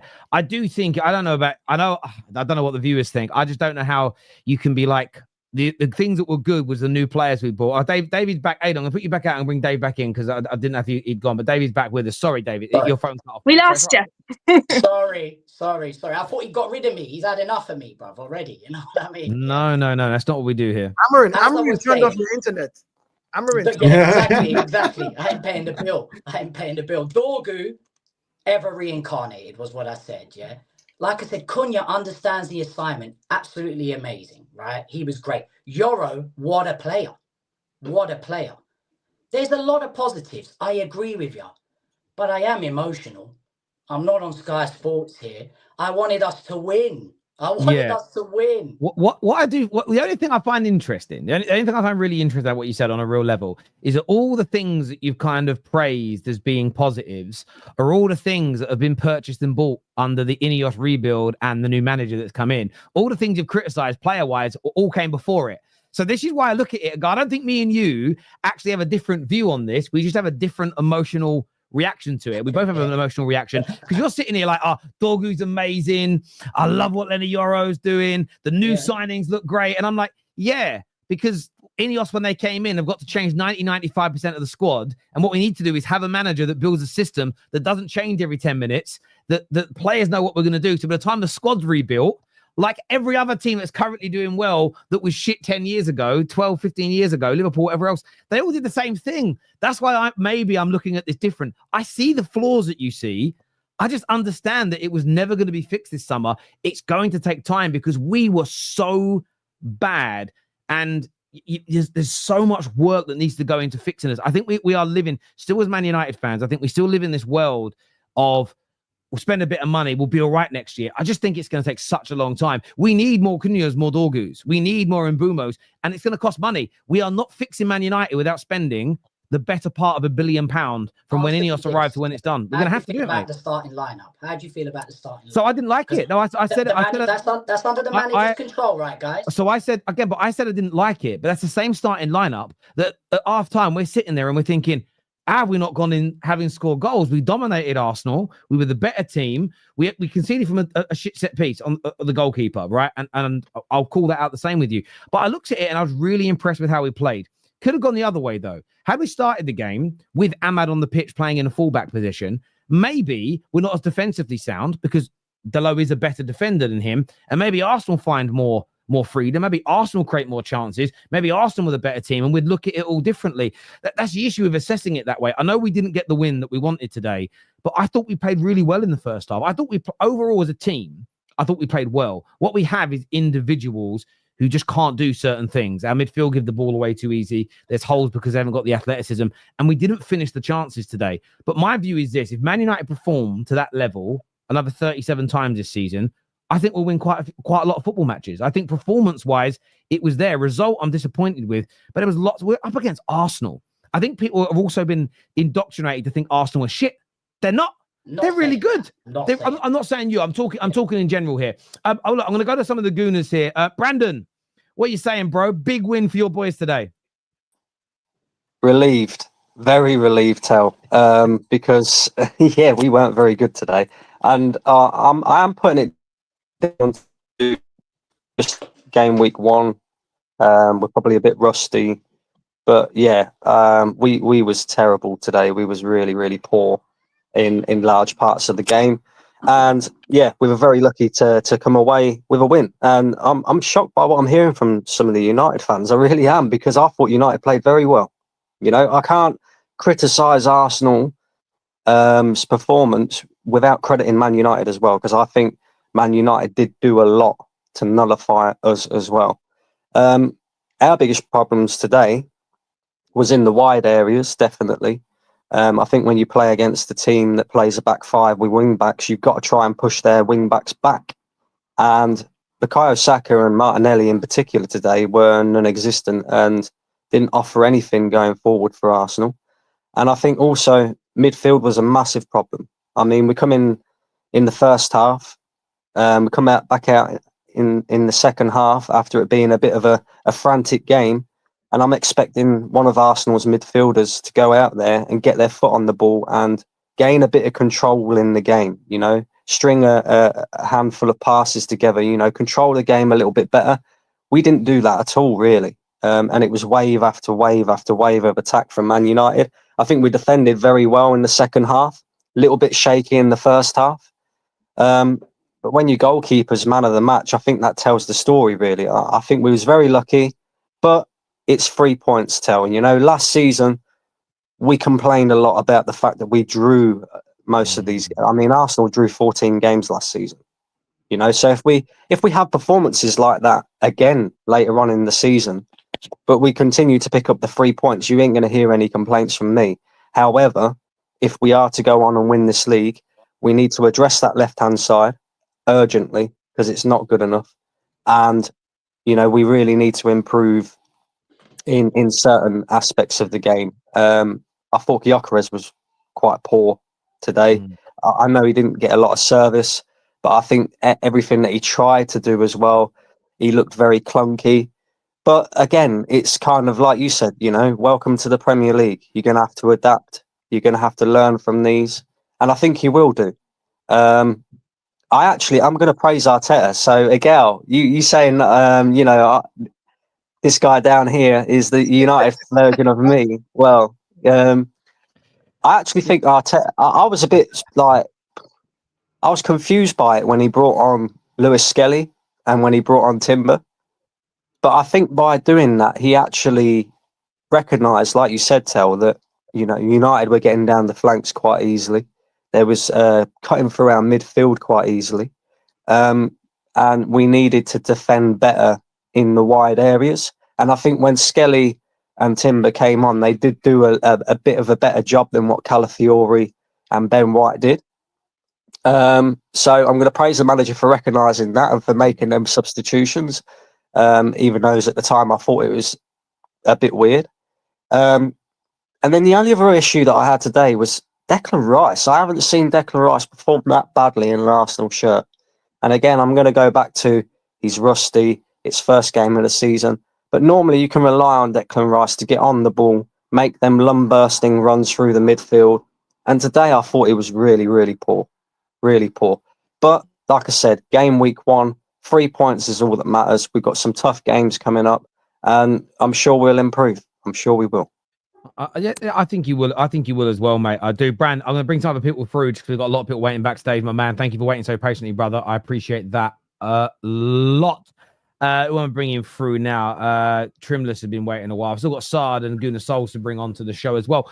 But so I want to go to Lou quickly. I'm going to come after that. I'm going to come to Anton, who's been waiting a long time also. But Lou, I know you sort of stepped in when Dave was saying what he did, but I wanted to touch a little bit more on what you said, because I want some different sides of different opinions here. Quite a lot of the United fans that we've had on so far have been very angry. I've been very torn. But you seem quite happy with big percentages of what you saw today from Man United. Yeah, like when I was on earlier on, when we were talking about the match earlier today, and every match that we've talked about so far, I've said, first of all, it's game week 1. So there's no need to panic. This is basically a starting step, and it kind of gives you where you're starting from. How much do you have to move? How much work are you going to have to do during the season? So for me, actually, we're a few steps ahead of where I thought we were going to be based on last season and the start of this pre-season. I did agree with Dave in terms of the lineup. I found that questionable. And there's not really much you can say. We have about 7 midfielders on the pitch and no striker, especially when there's one sitting there on the bench. But I'd imagine it's to do with fitness and the likes as well. But I think overall, we played really, really bloody well. And I think if we had a goalkeeper, which I have been crying about from the start of the window, all the way to the end of the window, I have been consistent. We need a striker, we need a keeper. We need a striker, we need a keeper. And today, if we had a better keeper, we at least got the draw out of that match because we were the bigger threat for the large part of the game. So I think we played well. I thought Mbumo played really, really well. I think Cunha grew into the game. Dorgu was one of those players. I was one of the people last season. I didn't write him off, say he's crap, sell him off. But I did kind of go, question mark. Just little question mark, keep an eye. And I think this season he's come back like a completely new player. Far, far better. And I'm delighted. And I think not only do our players look fitter, they actually look like they know what the manager is expecting from them. I think a lot of the time last season, our players looked like they just didn't know what was expected of them. They didn't know what they were supposed to be doing, let alone actually know how to go and do it.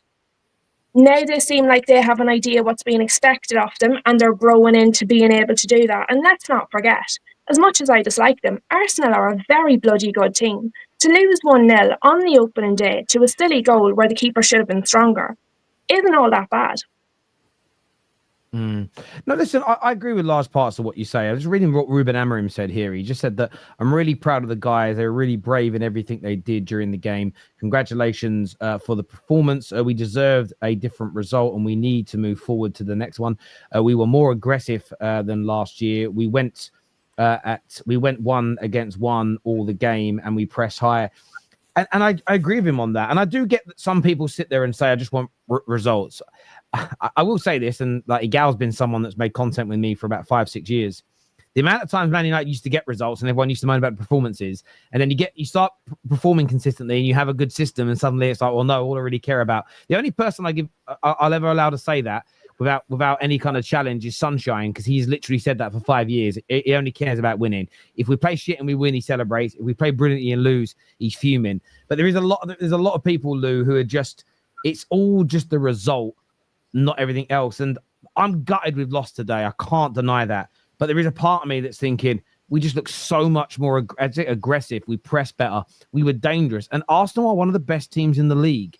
And even though last year we had a couple of late chances on the counter where we could have won, go back and watch that game last season. They pinned us back for large parts of the game and we couldn't touch the ball. And I'm not going to sit here and have it. I'm not having it that Arsenal were just crap. They weren't. I'll be honest, in fairness, played really well. A lot of the time I am one of those people that says results, because my attitude is it's a competitive sport. The point of a competition is to win. If you're not winning, you're losing. So in general, that is my attitude. And if we won playing badly, I wouldn't be like, oh my God, the performance was terrible. I'd be like, yes, we got the 3 points. That's what matters, because it is what matters. But that doesn't mean because we lost, I'm going to completely ignore the fact that we had a good performance and that there are things to build on.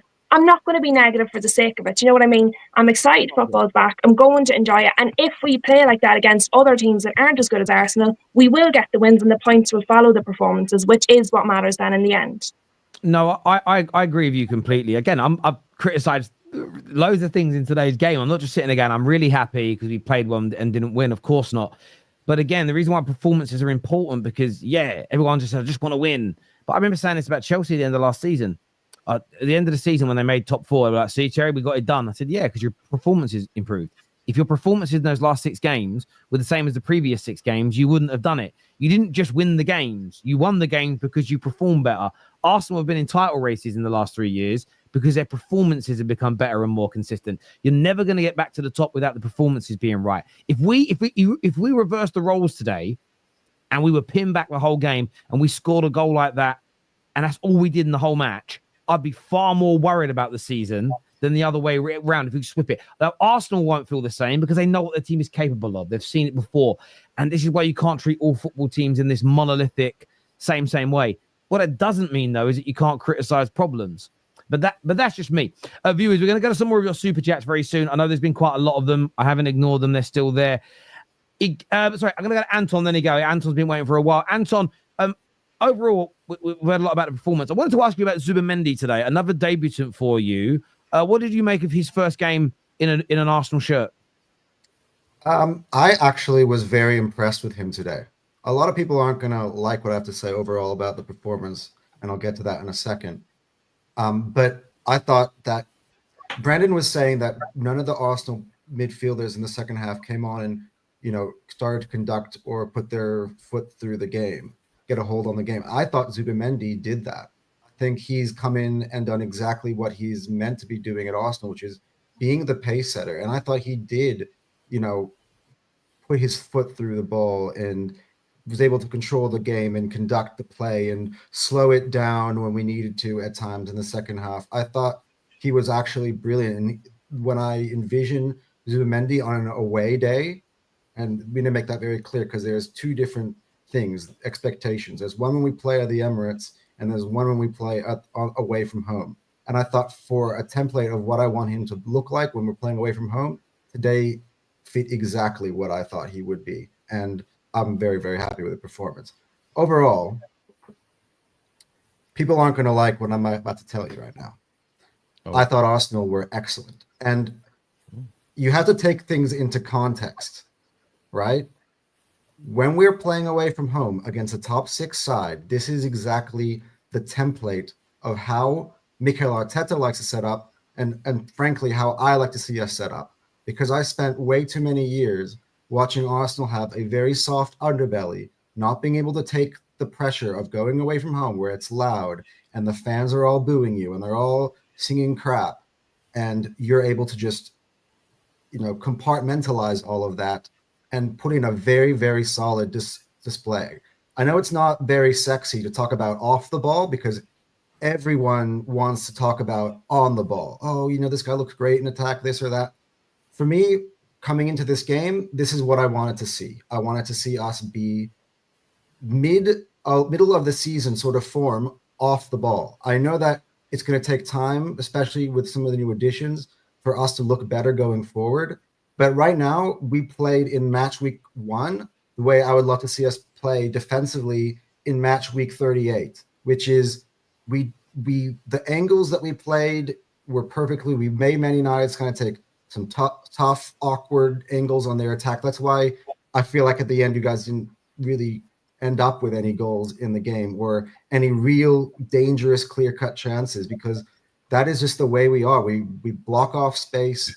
We don't allow you guys really to get the chances and opening up areas. Now, I will say, part of that match week 1 thing is I think that Cunha and Mbuema were very, very, very dangerous. And I spent half the day today being like, oh my God, hopefully one of these times they're not going to get us, because we were susceptible out wide.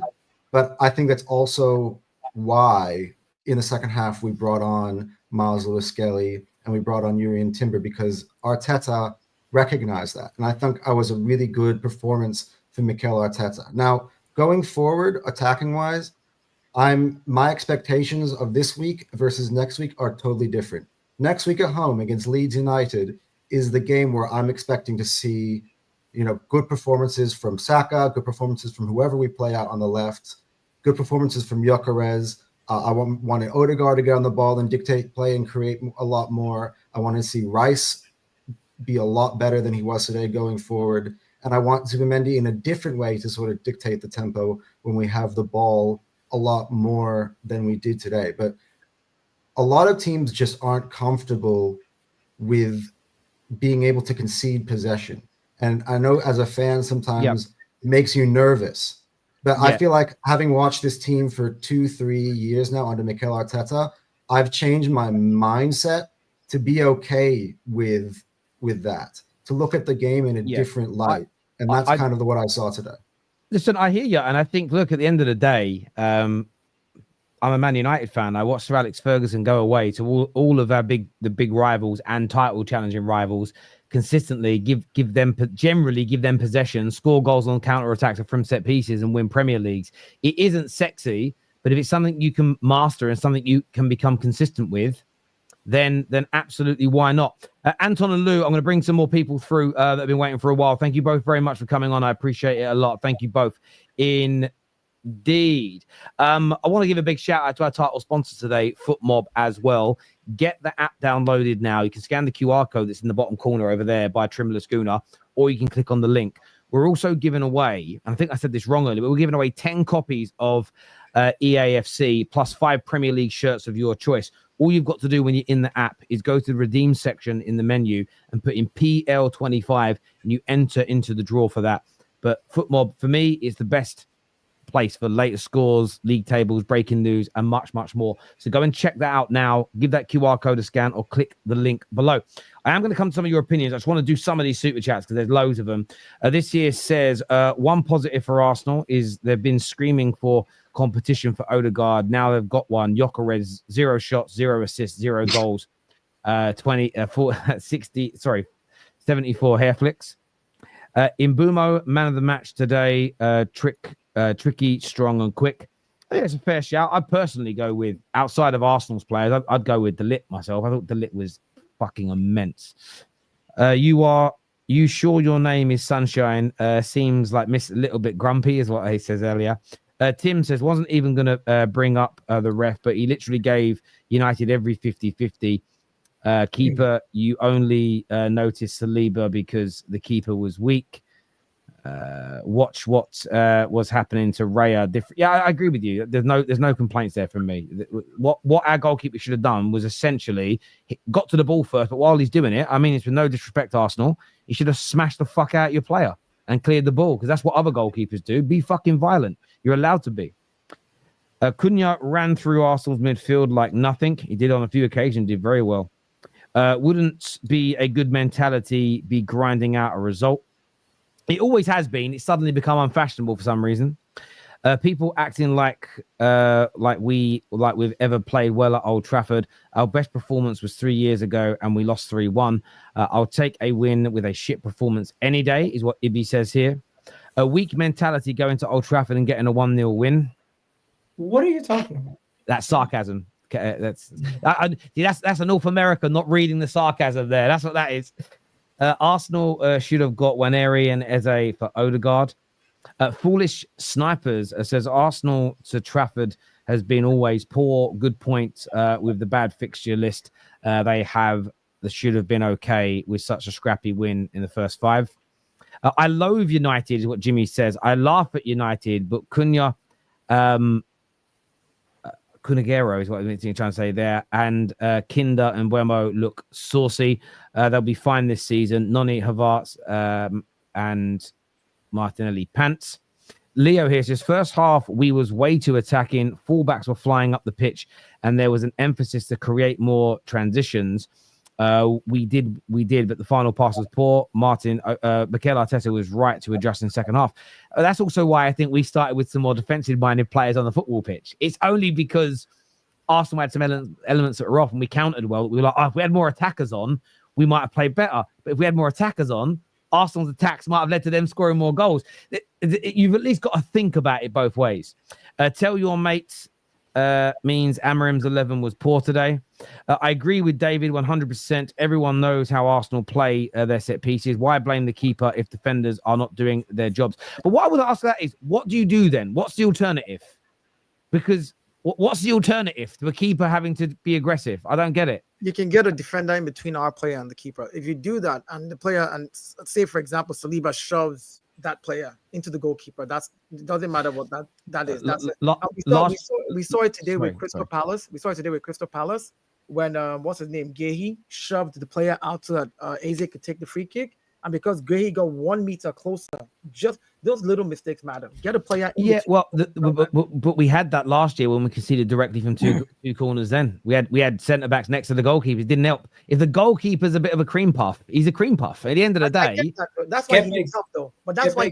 That's why he needs help, though, because you already know that your goalkeeper is not strong enough to do that. Drink milk. Why leave him alone with an attacking player to push him away? If I know that, then I will be the second body in between because the keeper needs help. Like that's at this stage, that's what you have to do when you know the keeper is a cream puff, as you say. You know, someone needs to. I hear that. Dave, you keep waffling, you're going to run out of waffles. Gyokeres made me realize Nunez was not that bad. Yes, thank you. There was about 5,800 watching, but get the like button up for us, please. Dave has every right to say Amarim's lineup was poor, and no one said he doesn't have that right. We're just challenging each other. No one said people haven't got the right to an opinion. Challenging someone's opinion is not the same as saying you shouldn't have one. We've got to get that right in 2025, D King. Just seen Saliba's challenge on Cunha, and wow, we were robbed of a penalty. I haven't seen the replay back, to be fair. Dean says Dave waffles football, who clearly has 20 fingers on one hand. A testament to how bad the game was is that both sets of fans are crumbling. Honestly, Arsenal had as many horrible individual performances as United.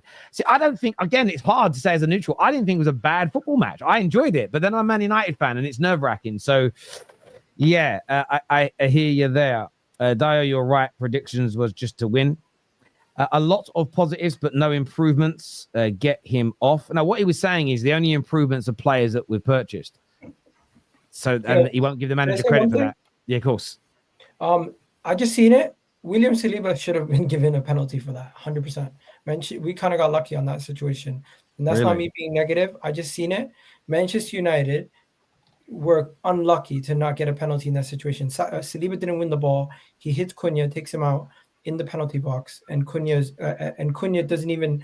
had control of the ball. So yeah, that's definitely a penalty. Manchester United fans should feel somewhat aggrieved by that. And you guys did have a really good performance. And I thought majority of the other refereeing calls went your way, but that's one that went against you guys. So there you go, me calling it as it is. And I'm going to try my best not to complain about referees this season, by the way. As for overall performance, you know something? Our performance was worrying in the attack. We need to improve that. But the results all that matters in this situation because it's the first game of the season. It's Old Trafford. It's not like we're playing a relegation team. People are somewhat disrespecting Manchester United because even at their worst, they give top teams a problem because they might struggle against a low block, but when you play against them, you're always susceptible to the counter.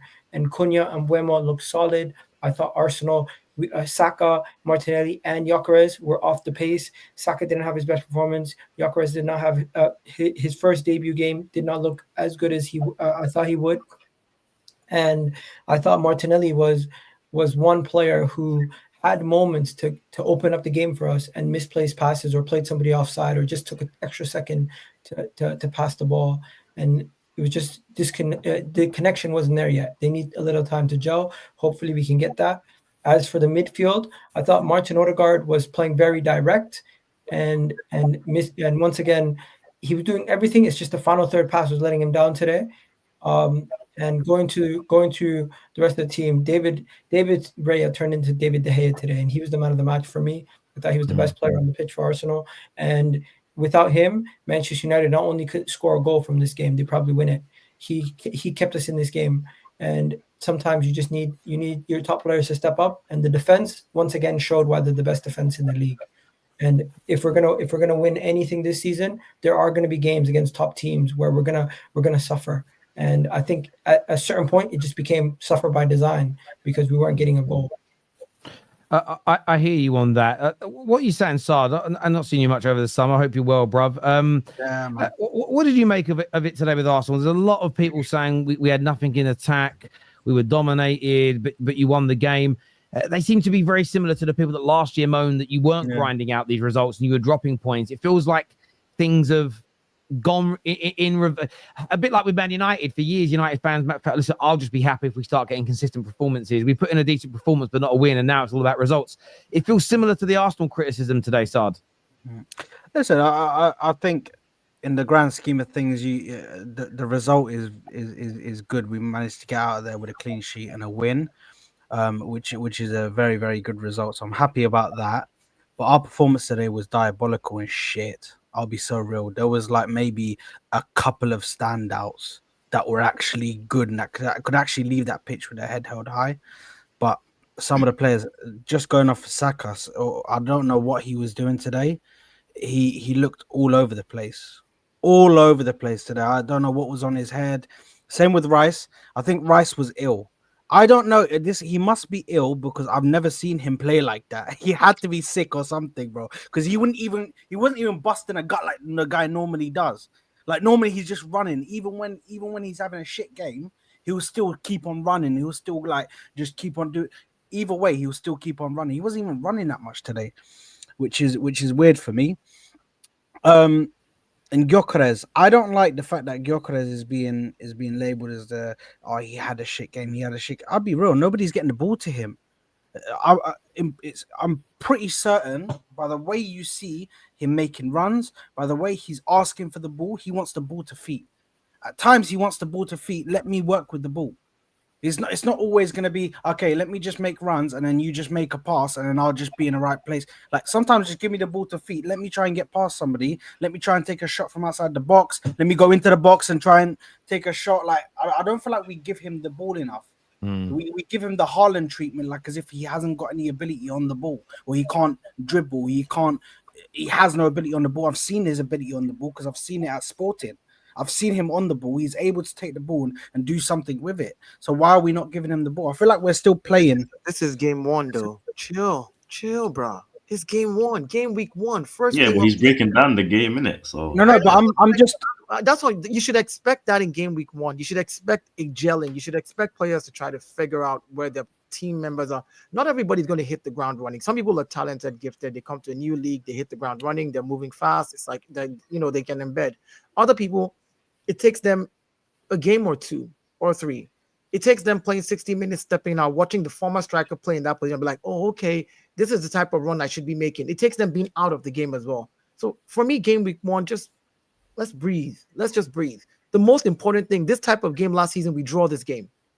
Last season, we drew 14 games. Liverpool drew 9 games. We lost 4 games. Liverpool lost 4 games. So 5 draws was our issue. And out of those 14 games, 6 of them we played with 10 men, red cards. Go check. That's not even what. No. What I'm saying is that's not even what I'm talking about. I'm saying I'm talking giving about the play style. Yeah, I know. That's what the I'm saying. Play style doesn't suit the striker that we have. Right now, a game week one, I'm about the team that was gelled. We made all those type of mistakes last season. So imagine this season with new players infused. We need to figure out stuff. So game week one, I hear you. We should play to Gyokeres' strength. I only gave that example so you can see that even as a team that knew themselves towards the end of last season, we made all kinds of disciplinary mistakes, little errors here and there. So you can imagine bringing in a new Zubemendi, bringing in Gyokeres, bringing in and then again, the last time we ever won at Old Trafford, the last time we ever played well, hear me out, played well at Old Trafford, September 4th, 2022. We played better than them and we lost 3-1. It's not like we played well at Old Trafford anyways in the first place. So I wasn't expecting us to go out there and do it. I just said, I need a win, get 3 points and get out of there. However you want to do it against this United team, just get it.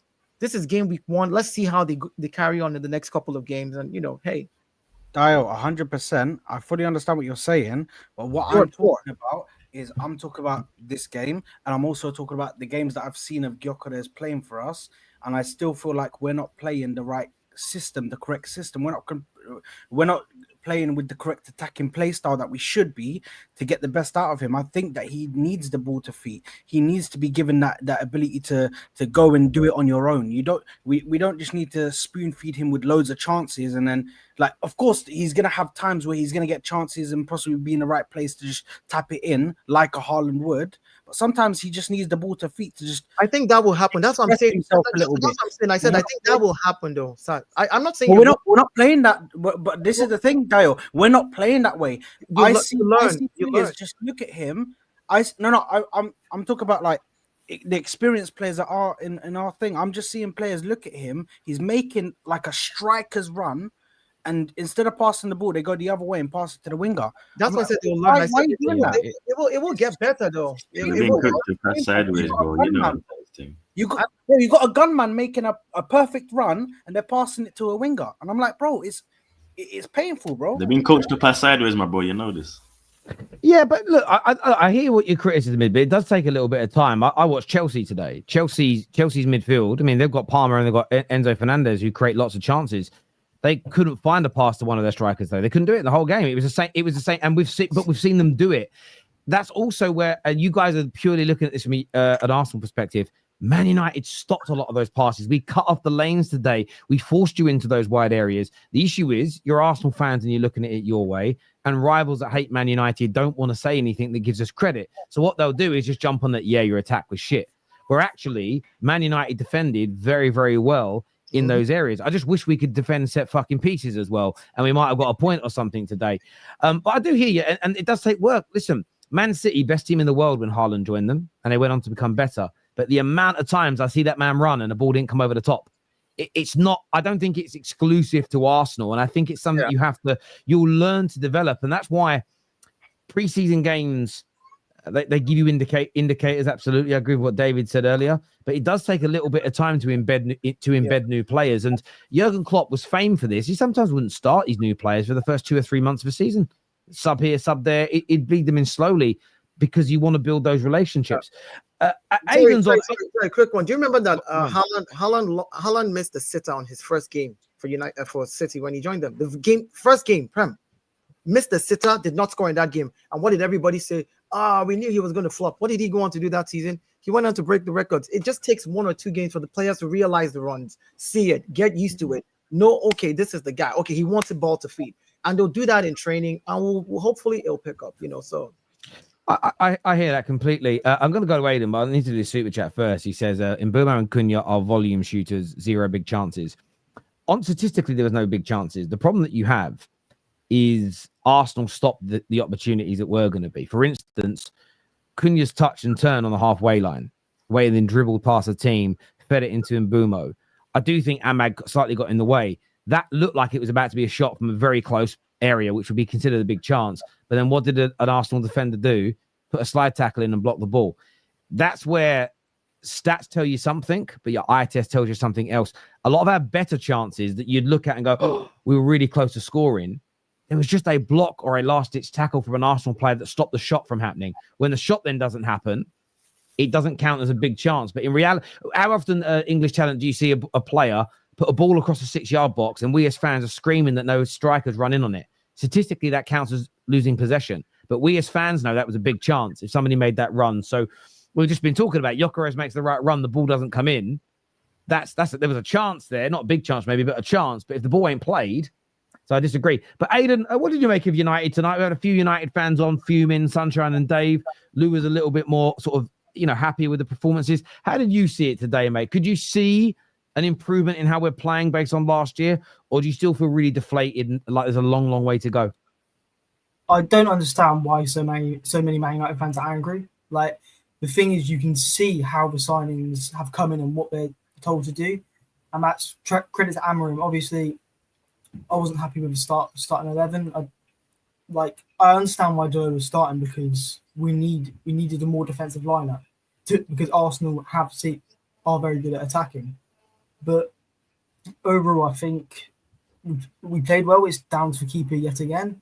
And Sesko, when he came on, couldn't really do much because a lot of the time Arsenal were just sit in the middle, so he had to go down each wing. I think Ahmad had a very good game when he came on, created a lot more chances down the right-hand side. Cunha, what a player. Cunha today was absolutely unbelievable. The point where he dribbled through 3 Arsenal players and got somehow through and goal. That Cunha's going to be a real difference maker for us this season. But, I think I saw a stat, it's not dissing Gyokeres or anything, but I think this is the first time in a league game since he left Coventry, he hasn't had a shot. So that just, I don't know what that says about Gyokeres or United, but I think people saying it's a bad first game. It's the first game of the season. Like there's not a lot of teams won't hit the ground running straight away. It'll take them a few games to get through. And Mark Goldbridge said it spot on. United aren't going to be the team in the first 10 games. The time to really judge United is when we've gone through the first 1 or 2 international breaks. Then we'll start seeing the rhythm come into flow. But 100%, the team was just. You can see the improvements from last season, especially if we take the Europa League final, for example. We were shocking. But this time, with most of the same players, bear in mind, just putting Aguemo, Cunha, they were just... I do hear you, Aidan. I look at it this way. And the problem is with results-based analysis only is had Mbumo's header gone in, some people would be like, oh, I'm so excited about the season.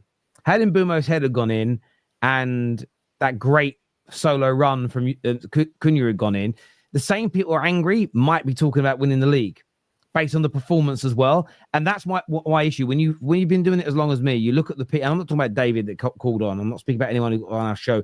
When you see a lot of people that are pushing these narratives, they're the same people that they're all feast and famine. It's we're the best team in the world. We've got to sack everybody and burn the club down in the space of it, not even the space of a day. Just if one shot goes in and one different shot didn't, you're talking about fine margins. But I do agree with you. There's a lot to be positive about. I still feel pissed we lost, like I really do. Yeah. At the same, but I think now that I've calmed down, I'm pissed we lost today because I feel the performance warranted more. And what I would say about there's a lot of times last year where I didn't feel like that, where I didn't get excited watching Man United play, and there was times today where I said, I can't wait to see these guys get more game time together with a number 9. Hopefully we go out and get that goalkeeper and get that another central midfield player, because that will put us up another echelon. But there are some things for us to be positive about today. There's no doubt. I think Dorgu today as well, very good. He had a very good shot from outside the edge of the box where it just hit the post. That was a very good shot from Dorgu. And today, you mentioned early on, De Ligt was an absolute wall in that defense. A lot of people, like even last season, De Ligt has been that mainstay United team, who is just he's so good at reading it. He may not be the fastest, but he's able to read the game so well. And with Euro beside him, Euro's just going to get better and better. Right? No, I agree completely on the Euro take. I've not heard from Trimless or Gunnar Soldier. What are you saying, boys? Yeah, man, good man, chilling, man. It's nice to be back. You're telling me souls. Man, that was a champion's performance. I'm not going to complain. I'm not going to sit here and say we've got 3 points and I'm going to be upset about it. Now, come on, it's Old Trafford. What are people expecting? Were people actually expecting us to put a home performance away to Man United? We knew it was going to be a tough game. We're rivals for a reason. We've been, competitive rivals for a very long time. We never really sit there and absolutely pam them anyway. So I don't understand the expectation that people had. That's what we asked for. Now, we had 14 draws last season. The biggest question mark was, can we turn those draws into wins? Last season, a game like this, we do concede. A game like this, our heads do drop because of the amount of pressure and the overwhelming pressure that we're getting. We concede a goal. But first game of the season, it's at Old Trafford. Amram's got a lot of pressure on him as well to make sure that he can show the fan base that he's the man to take them forward. He wasn't going to... Look, Arsenal's the best game to go out there and stamp your authority and show the fan base, this is what I'm here to do. And that's what he did. And we knew that was going to happen because a lot of people are speculating, does he come out of the blocks? Does he kind of play a bit more attacking football? Or is he going to stay conservative? And guess what? He showed no fear. He showed not necessarily no respect, but he showed that sort of element of, I can go toe-to-toe with the biggest teams in the game. And that's what he did. He played his way. This is the first time I've actually seen Ruben Amorim bring his sporting philosophy over to United. The way they were attacking, the marauding wing backs, playing that sort of attacking, free-flowing, no care in the world kind of football. And we handled it in the way that we needed to. The mentality was there. Yes, we scored on a set piece. But overall, you've got to be happy that you've got the 3 points. Give United their credit, give Arteta the credit, and give the players the credit for actually sticking in there. Because if we just turned around and that Cunha goal goes in or the Mbembo header goes in, we sit here and we feel disappointed. This isn't the game I'm going to judge the entire season of. Now, if we go against Leeds next week and we have a similar performance, we can't really open them up, we can't create opportunities, we barely score, our striker barely gets a shot, then yes, I'm going to sit there and go, okay, this is now concerning. But let's reverse it. If we played at Anfield, we won 1-0 off a set piece, are people going to complain? No. Again, they're a Big Six team that have heavily invested in their team in the summer. Same as us. There's going to be an embedding period, and we did what we needed to do. It's an away performance. It's one of those stadiums that we struggle at. We've got 3 points. We did what the rivals did, and they did it against worse teams. I think the reason why a lot of people are kind of like 50-50 with this is because City scored 4 and Liverpool scored 4.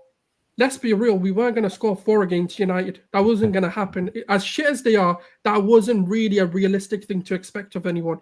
To outperform the likes of Liverpool against a Bournemouth side that's been depleted, against a Wolves side that's basically going to get relegated. Come on, people need to be realistic, man. It was a good performance. Arteta did his thing. The substitution. Do you know what? He actually made substitutions early. The man made him in 6. Bro, we need to check if he's real or not. You know, we need to make sure that it was Arteta on the touchline or not some imposter, because that was early for me. Even I was shocked. I was like, whoa. Hey, Terry, you're talking about... Hold on. Source, what do you mean by good performance, bro? A couple of Arsenal fans have been saying it's good performance. Bro, I don't know what's going on. Because look, even attack was shit. Attack was shit, bro. It was going to be stinky. I already knew it was going to be a game where we're going to be so poor attacking-wise, bro. It's countless games we've seen now where Arteta has not improved us in the final third, where we never look like, oh, we're building up a rhythm. There's never like a 15-20-minute period where we're like, yeah, I can see a score in here. That's a common issue that I am seeing, and stepping into this season, again, we've addressed the striker situation. Cool, I'm not expecting him to pop up straight away, bro. It's a stretch of games. We got the W today. It's about building up those Ws so that we can say, oh, look at this run of form. Look at this momentum we're on. But we can't turn around and say this is a good performance. It's not something to see and be like, okay, like, yeah, this was good. The only thing we can take, of course, is the 3 points in the W and say it's good because we can now build up a little form, little run to start the season. But when you look at the game and say good performance, bro, I'm not seeing that. I'm seeing my attackers looking poor. I'm not seeing any rhythm, any chemistry, connection. Midfield, bro, we played so nervous today. There was so nervous, bro. There was like slicing at the ball, misplaced passes. Can I hold on to as well? Like, the thing is, yeah, like, someone made a good point before in saying if United play defensively like that the rest of the season, you expect better performances. We won't know how good the performance is until we see the rest. Because hindsight is what we're going to look at. So Source is going over some great performance. We don't know if that's Arsenal for future to come. I wouldn't be saying it's a great performance. And nor will you next week against Leeds and whatnot. But but it's your opposition though. If I have that performance against Liverpool, I don't give a shit. Go win the game. Yeah. Well, I agree, win the game, but we can't do results by saying either way. We can't say United were crap because they lost and you were great because you won. Because like we said, if Bremer scores a header, no one's sitting and saying great performance. No one is. No. But the reality of the matter is, look, there's 2 parts of football. You've got your attacking side, you've got your defensive side. Now, for me, the reason why I say it's a good performance is because of the resilience we've shown. Because any other Arsenal side probably ends up with a draw in that game because Raya turns off or he switches off. In another game, their discipline could go because of the amount of overwhelming pressure that United are putting on. We get a red card. Do you know why you can't say this? Because your record against Big Six teams is very, very good. We've not lost, but it doesn't mean we've won a lot. Regardless if we win a lot of games or draw a lot of games, your resilience and performances on the whole against Big Six teams is never an issue.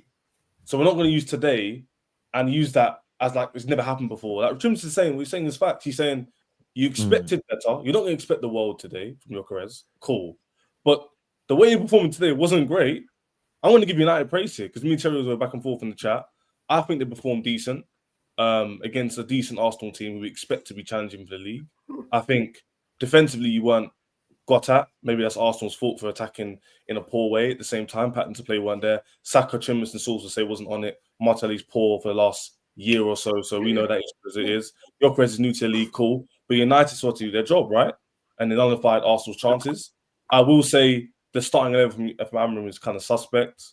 And his subs, I'm not too sure on them. But overall, Mbeumo couldn't have made a big difference, and you can see why they paid the money. We're not going to go over the top of the sub-criticism is a bit harsh on Amram. What does he really have to bring on? Now, yes, you can argue Kobe But the thing is, unless Casemiro stays on and Bruno comes off, then yeah, you've got a point. But the reality of the matter is they can't play Kobe and Bruno in a midfield that's already getting bypassed. So do you know what I would say though? I know what you're saying with the balance, but the game state, the way you guys were playing, I don't really understand, was very poor. And United looked like they were about to score. Like every time United went forward, it looked dangerous. Yeah, look, it did. It's hindsight, innit? You bring an extra tackle and you No, score but Ches, 1-1. Ches, where I agree with you, bruv, is this thing. I think that, again, there's things and this is what's really funny, right? Because every single football fan base does this. Like, there's Chelsea fans I know that are like, can't believe, Terry, you're just happy with elements of that performance. I'm like, bruv, I remember you on my shows 2 years ago when Chelsea were crap and you started getting better. You were like, it's not where we want to be, but I'm enjoying the improvement. Everyone goes through this. Equally, though, I'm not going to get carried away with it. If we'd have scored 2 late goals, Benjamin Šeško gets a brace, we win. My feet would have been on the ground. If we'd have scored 2 early goals and a late goal and won 3-0, my feet would have been on the ground. If we'd have conceded another goal late and it was 2-0, my feet would still be on the ground, because there's things I've seen that are improvements. And I just believe that once you can create sustainable performances, results start to follow and results can become more consistent. Man United's issue is, I got sent these graphics today, and the same works for Arsenal, but Man United, in terms of goal scorers that we've signed at the football club since summer of 2013, it shows how many goals they've got. Martial was the highest goal scorer on 63. Lukaku got 28. Ronaldo got 19. Ibrahimovic is the league goals, got 17. Højlund's actually on 4. Højlund's actually our top 5 on 14. But like Cavani, Sancho, I mean, even Ahmad, we praise Ahmad, by the way, just 9 goals so far. Anthony, 5 goals. Falcao, 4. You then go to another stat that was also put up by Sky, and it shows that since then, City have had 10 players that have scored 20 plus goals in the season. Liverpool have had 8. Spurs have actually had 7. Arsenal have had 3. Chelsea have had 3. Leicester have had 3. Man United, since Fergie left, have had not one single player score 20 plus league goals in a season. The reason for that, and Arsenal have been there, but they'll start getting more of those if they get the right striker. But the reason that the others have them, especially City and Liverpool, is because they've been the most consistent in the last 12 years in terms of performances. And that is what I'm focused on. And I want to win the games, of course I do. But unless we start seeing a consistency of system and a consistency of performances, we're never going to get the wins in the frequency that we want. So where I agree with you, Chairs, to bring it all back round to your point, is I'm not going to get carried away with the green shoots I saw today. The same as I'm not just going to be down the dumps about the bad things. It's about what do we do next week against, I think we play Fulham. What do we do against Fulham? But here's where we need to bring the context, though. So the context to that, overall, your point's facts. Like the past few years, no continuity, poor squad planning. We've spoken about it many times in these streams. You've sung about it for the last 10 years or so. And we can all see it. But here's the context. What Shrimsy's saying, what the United fans are saying is, they need to win a league. Their performances are in phase 7, people mocking. No, I agree. They need to win a lot better. United finished 15th in the league. You don't really have...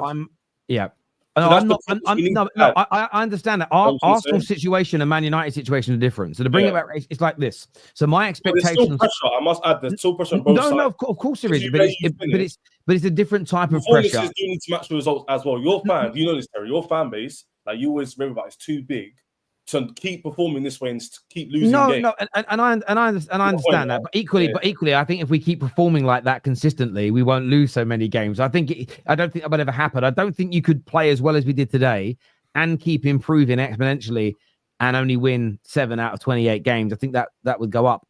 There is a lot of, for instance, I put more pressure on Arsenal than I do Chelsea because I think they're better than Chelsea.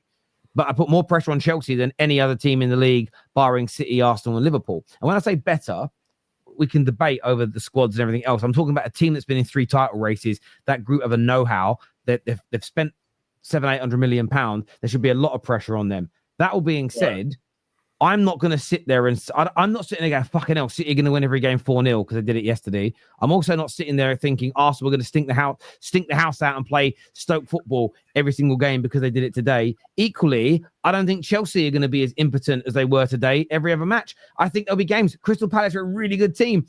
And that's why I think there are criticisms and there are things to praise in all our teams for different levels, different contexts. But overall, the opening weekend of the season tells you some things. It's never told you everything. Every now and then you had a team that's been amazing game week 1 and they're amazing for the next 37 games and they win it. But actually, most teams either start a certain way and get better. Some will fade. Some teams are going to start really well. Sunderland could be a team that we go, fucking hell, 5 games, 4 wins. Wow. They can still get relegated. I've seen that happen with promoted teams. So I think sometimes there's a little bit... We do it with players, don't we? The whole 007 thing started it off. We've started judging players now in 10-minute preseason appearances, and it's like fucking hell. I think United fans have PTSD as well from last season, so that carries into I agree. No, I agree 100%, man. I agree 100%. I've got a few more super chats here. First one here says, United are getting carried away with a fairly after a fairly good performance, yet they still lost. You play the same way last season, but at least then you had better results. I don't think any Man United fans are getting carried away. To be fair, with even the ones who have been, even the guys that have been positive on the show or slightly positive, still criticize loads of things. Man, come on. I think every top 10 clash, early on, I think it's meant early on, is going to be like this. With fresh players, frantic, not even 5 consecutive passes, thanks to proposal of the shit Pep thing. But look, I look at it this way. No, but look, the thing is, Man United were just doing what we were doing today. Because look, Brian Mbeumo is the closest thing statistically and data-wise in the league to Mo Salah. He isn't as good as Mo Salah. I would never make that claim. But we used him today how Liverpool used Mo Salah. The amount of times we got the ball and just knocked a long ball into the space for him to run into. That's literally how Salah does most of his work. Salah is just better and is more used to it. But I love that we were doing that today. I love the directness. I don't, yeah. Dio always policing Arsenal fans, not the first time. He's allowed to challenge their opinion, Dan. As an Arsenal fan, today looks like a continuation of our deficiencies of last year. The manager better fix this. He won't fix it, though. He's too stubborn. No. That's harsh. Trimless, do you think it does show deficiency still today? Obviously, it's too early to judge. I'm not going to do that. I'm not going to be too reactionary. But it would be nice to see something different in it. It'd just be nice. I hear you. We were different. You there. We were completely different. This time, the only difference this time is we had less of the ball. Yes, usually we have more of the ball. We were a lot quicker on the ball. This time we have less we stink out Old Trafford if this was last season. You didn't hear what I said, bro. I said usually we have more of the ball and they still counter us, but then waste their chances. This time we even had less of the ball and looked awful attacking. We had a penalty / corner because for us it's basically a penalty, and we got the game, bro. But I'm not gonna, as I said, I'm not gonna be reactionary because it's one game. But yes, I'm the slight concern, of course. Nothing different, bro. Going into a new season, nothing different, bro.